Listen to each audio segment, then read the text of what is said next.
तालाब था। उस तालाब में दो बड़ी बड़ी मछलियां सहस्त्र बुद्धि और सद्बुद्धि रहती थीं। उनका एक दोस्त मेढक था जिसका नाम एक बुद्धि था। वो अक्सर उस तालाब के किनारे बहुत समय बिताया करता था। एक बार एक शाम तालाब के किनारे जब वो मज़े कर रहे थे, तभी उन्होंने मछुआरों को अपनी ओर आते देखा। मछुआरों के पास उनका जाल और टोकरी थी जिनमें मछलियां भरी हुई थीं। उस तालाब से गुजरते समय मछुआरों ने देखा कि तालाब में बहुत सी मछलियां हैं।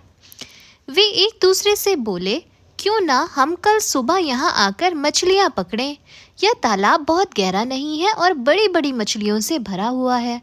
यह सुनकर मेढक उदास हो गया था और बोला, प्यारी मछलियों, अब हमें कुछ योजना बनानी पड़ेगी। कहाँ जाना है, कहाँ छिपना है, वरना ये हमें कल पकड़ लेंगे।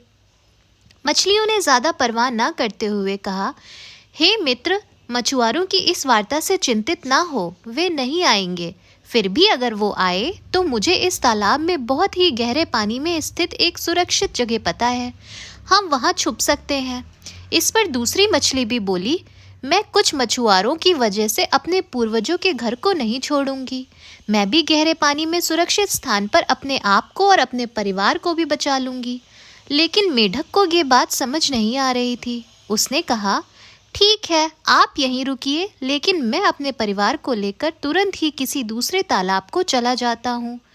योजना अनुसार अगली सुबह मछुआरे तालाब में आए और जाल डालकर कई मछलियों, मेढक और केकड़ों को पकड़कर ले गए। अपने को चालाक समझ रही सहस्त्र बुद्धि और सद्बुद्धि ने बचने की कड़ी कोशिश की, लेकिन उनकी कोई तरकीब काम नहीं आई। जब मछुआरों ने अपने जाल को तालाब के किनारे पर लिया तो वो पहले ही मर चुकी थीं। होशियार मेढक एक बुद्धि ने पहले से ही छुप के लिए एक अन्य तालाब ढूंढ लिया। अपने दोस्त के लिए चिंतित होने के कारण वह सतह पर आया और मछुआरों के अपने दोस्तों को साथ जाते देख वह काफ़ी उदास हो गया। उसने अपनी पत्नी से कहा, वे बहुत प्रतिभाशाली थे लेकिन खतरे को भांप नहीं सके।